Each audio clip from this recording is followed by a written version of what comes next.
I'm unfortunately guilty of not being one of those very conscious parents and not appreciating my son for everything that he is. He is very different. He's very full on. He is really out there. He is very clever. He just does not goddamn stop even in his sleep like your son. And I don't know how to deal with that shit sometimes, and I just lose it. And we were talking last night about how we speak to our son. And I know I'm not a bad mum. I know that I only did what I knew then. Yeah. How old's your son? He's 8. Beautiful. Do you know the best thing about this scenario right now? What? Do you know when a child's brain becomes fully developed? When they're about 10. No, 28. Oh, 20, oh thank God, I can fix it. Yeah, you can. But here's what we need to understand as parents.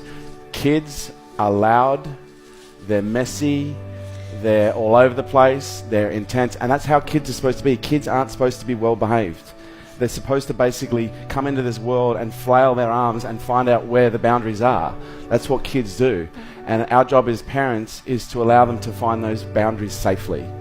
And sometimes it's hard because what kids do is they come into this world and they behave in ways that press our buttons because we see so much of ourselves, in those children. What our kids need more than anything else is they need to learn how to regulate. Most of you who don't know how to regulate is because your parents never demonstrated it to you.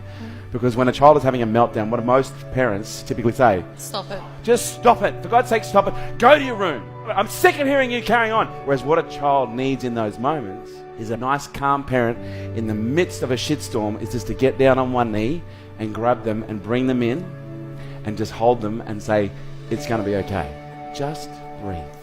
Just breathe. A child can feel the quality of your presence.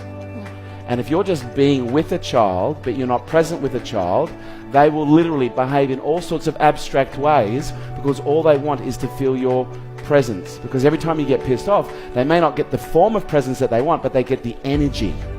They get the connection.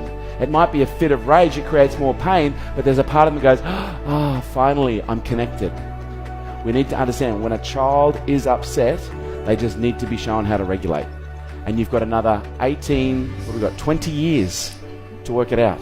And he'll push every button on the way, don't you worry. He goes, I'll keep pushing your mum. And I went, oh, fine. Yeah? But that's their job. Their job is to make us strong, okay? Their job is to teach us. They're the greatest teachers you've ever had. Thank you. Thank you for sharing. 1, 2, 3. Honestly, this is my legacy. And there would be no greater gesture that you can do than to hand this down to the next generation. Show your kids how to regulate and demonstrate to them what calm looks like in the midst of a storm. But I do think parents need to understand the responsibility that is involved with bringing up a child. You've got to ask yourself the question, what kind of a world are we trying to create here? The more you work on your personal issues, the less chance you have of transferring it onto them, and them having to deal with it. Pass down wisdom, not wounds. The greatest opportunity our kids have is by learning through the best example that we can give them. Our species really is dependent right now on a new generation of thought leaders coming through who are healthy, who are happy, who are balanced, who can look at things in a more conscious way and make better decisions than some of the decisions we're making right now collectively. I look at my business, I look at everything else, and he's my greatest legacy. I don't see myself leaving behind money. I'm leaving behind this incredible human being that if I condition, support, train and coach properly, he's going to be able to create and affect 10 times the change that I have in my lifetime.